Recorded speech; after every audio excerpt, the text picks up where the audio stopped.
நந்தியின் கடுமையான தவம். மரண பயத்துல முடங்கி போகாம தன்னோட விதியே மாத்திர உறுதியோட நந்தி எப்படி களமிறங்கினான்னு இப்போ பாப்போம்.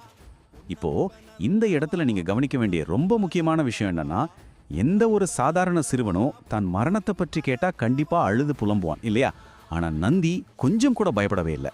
விரக்தி அடையறதுக்கு பதிலா, எனது விதியை எழுதியவரிடமே அதற்கான பதிலை நான் கேட்கிறேன், நான் நேராக சிவனையே வேண்டுவேன் அப்படின்னு ரொம்ப உறுதியா நின்னான்.